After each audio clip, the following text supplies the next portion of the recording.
বিসমিল্লাহির রহমানির রহিম। আমি আজ সমাধান করব নবম ও দশম শ্রেণীর জেনারেল ম্যাথ বইয়ের অনুশীলনী 13.2 এর 8 নম্বর অঙ্কের সমাধান করব। 8 নম্বর অঙ্কটি হলো একটি গুণোত্তর ধারার পঞ্চম পদ 2√3/9 এবং দশম পদ 8/2/81 হলে ধারাটির তৃতীয় পদ কত? ধারাটির তৃতীয় পদ নির্ণয় করতে হবে। এখন আমি ধারাবাহিকভাবে গুরুত্বপূর্ণ অঙ্কটি সমাধান করব। অঙ্কটি এসএসসি পরীক্ষা সহ স্কুলের অন্যান্য পরীক্ষাগুলোতে অনেকবার এসেছে। সমাধান: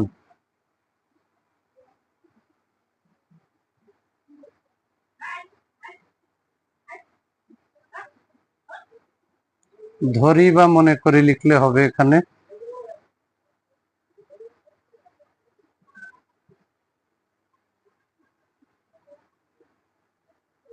গুণোত্তর ধারার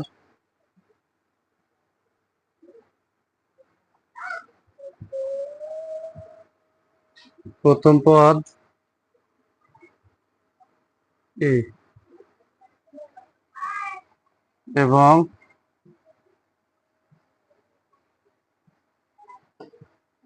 সাধারণ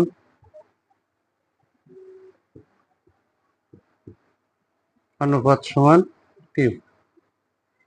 এখানে ধারার পঞ্চম পদ।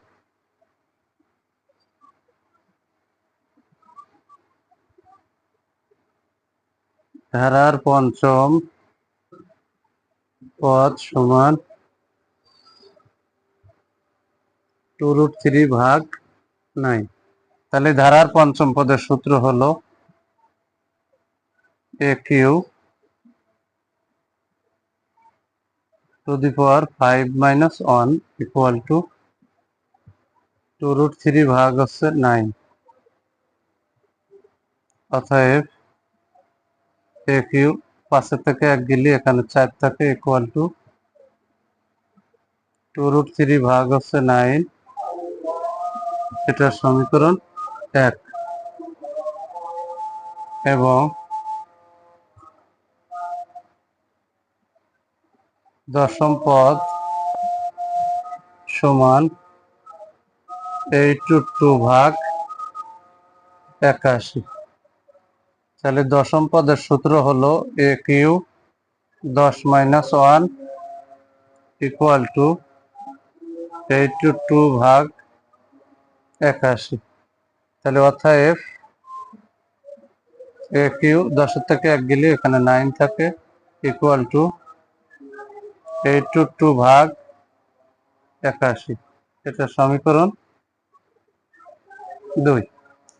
এখন 1 নম্বর এবং 2 নম্বর সমীকরণ আমরা ভাগ করব। তাহলে এখানে আমরা লিখব 2 নম্বর ভাগ 1 নম্বর সমীকরণ।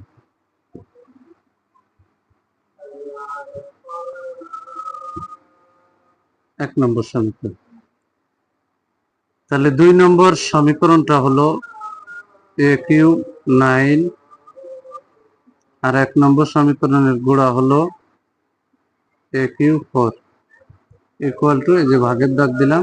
তাহলে a কিউ 9 এর মাথার অংশ আছে 8/2/81 আর a কিউ 4 এর মাথার অংশ আছে 2√3/9। এখানে a আর a কেটে গেল, উপর নিচে মানে ভাগ, ভাগের সময় পাওয়ারে বিয়োগ। তাহলে এখানে কিউ আর পাওয়ারে যে বিয়োগ করলাম ইকুয়াল টু, এই উপরের অংশ ভাগ নিচের অংশ, তাহলে ভাগরে এখন আমরা গুণ বানাবো। 8/2/81 গুণ ভাগের পরের অংশ উল্টে যাবে, 9/2√3। এখানে 4 দুগুণী হচ্ছে 8, 9 নং হচ্ছে 81। এখানে আমরা পেয়ে গেলাম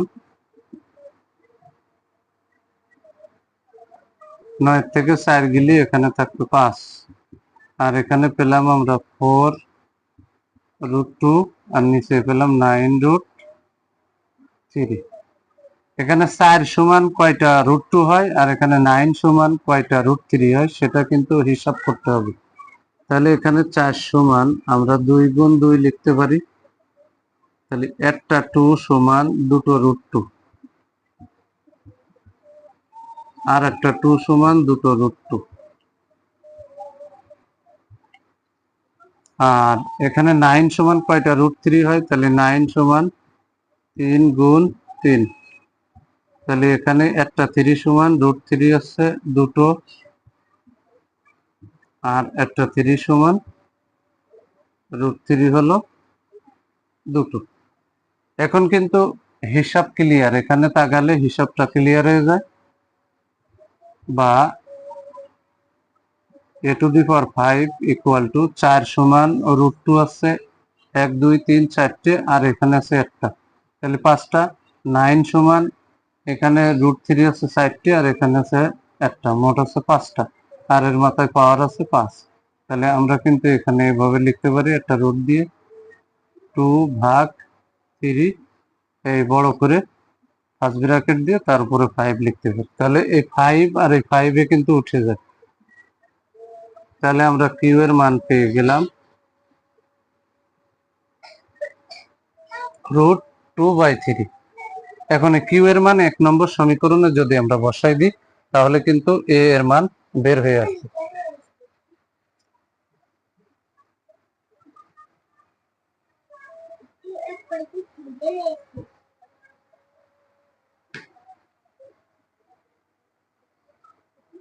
কিউ এর মান 1 নম্বর সমীকরণে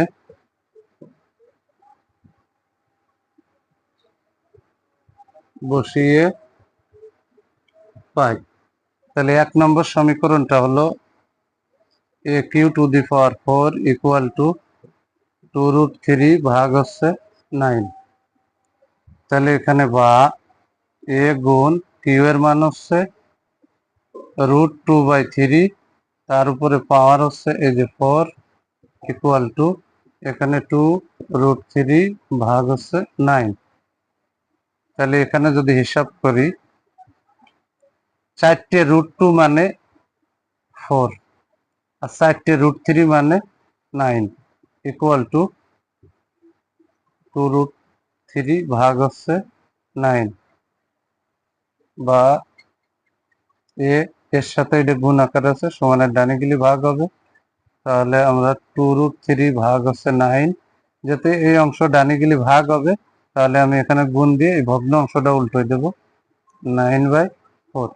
তাহলে 9 9 কেটে গেল, এখানে কিন্তু 2 4 এর ভিতরে 2 আছে। তাহলে আমরা কিন্তু এখানে এর মান পেয়ে গেলাম, এর মান পেয়ে গেলাম হচ্ছে √3/2। এবার এখানে কিউ এর মানও পেয়ে গেলাম, এর মানও কিন্তু আমরা পেয়ে গেলাম। তাহলে এখন কিন্তু ধারার তৃতীয় পদ বের করতে কোনো বিষয় না, একদম ইজি। তাহলে এখন কিন্তু আমরা ধারার তৃতীয় পদ বের করব।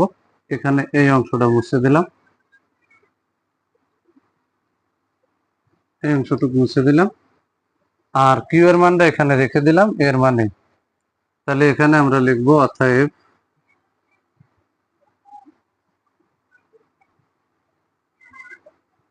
ধারাটির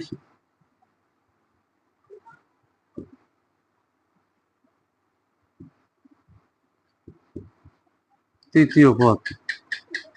তাহলে ধারার তৃতীয় পদের সূত্র আমরা লিখে দেব a³⁻3−1, এখানে 3−1। তাহলে এখানে সমান এই যে a³ 3 থেকে 1 গেলে থাকে হচ্ছে 2। এবার এর মানও আমার রেডি আছে, কিউ এর মানও রেডি আছে। তাহলে এর মান হচ্ছে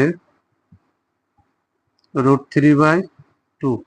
এই যে এখানে এর মান হচ্ছে √3/2 আর কিউ এর মান এই যে আমি এখানে রাখছি গুণ কিউ এর মান হচ্ছে √2/3, তার উপরে পাওয়ার হচ্ছে 2। এখানে √3 ভাগ হচ্ছে 2 গুণ এখানে স্কয়ারটা √2 এর উপরে আছে, এই রুটটা কিন্তু 2 এর উপরেও আছে 3 এর উপরেও আছে। তাহলে স্কয়ার রুটে উঠে উপরে আছে 2 আর যেহেতু উপরে √3 আছে, তাহলে আমরা এই স্কয়ারটা বলে √3 পরে আছে, তাহলে আমরা স্কয়ার রুটই উঠাবো না, এখানে কিন্তু দুটো √3 দিয়ে দেব। কারণ আছে এটা আর এটা কেটে দেবো, এই কারণে √3 উঠইনি। এখানে টুতি টুতি কেটে গেল, তাহলে লবে কিছু নেই, হরে কিন্তু √3 আছে। তাহলে যেহেতু লবে কিছু নেই মানে 1 আছে আর হরে √3 আছে, তাহলে উপরে 1 এর দাম আছে আর হরে তো আছে √3। আমি আবারও বলি, কাটাকাটি করার পর হরে যদি থেকে যায় সেই অংশটা বসাবো, আর লবে কিছু না থাকলে 1 সেটার কিন্তু দাম আছে। কিন্তু এই 1টা যদি হরে থাকতো আর √3 যদি উপরে থাকতো, তাহলে কিন্তু নিচে 1 এর কোনো দাম থাকতো না। হরের নিচে হরের 1 এর কোনো দাম থাকে না। তাহলে ধারার তৃতীয় পদ আমরা পেয়ে গেলাম 1/√3। এটাই হচ্ছে অ্যান্সার। যদি আমার এই ভিডিওটি আপনাদের ভালো লাগে, অবশ্যই ভিডিওতে লাইক, কমেন্ট এবং শেয়ার করবেন। প্রতিদিন নবম ও দশম শ্রেণীর জেনারেল ম্যাথ এই সাবজেক্ট থেকে এ ধরনের গুরুত্বপূর্ণ অঙ্কের ভিডিও পেতে আমার ইউটিউব চ্যানেল টিচিং হোম 90কে সাবস্ক্রাইব করে পাশে থাকবেন, যাতে আমি ভিডিও ছাড়ার সাথে সাথে ভিডিওর নোটিফিকেশনটি আপনাদের কাছে চলে যায়। যারা আমার এই সেম ভিডিওটি ফেসবুক থেকে দেখবেন, তারা অবশ্যই আমার ফেসবুক প্রোফাইলে ফলো দিয়ে রাখবেন এবং ভিডিওতে লাইক, কমেন্ট এবং শেয়ার করবেন। সবাইকে জানাই সালাম, আসসালামু আলাইকুম ওয়া রাহমাতুল্লাহি ওয়া বারাকাতুহু।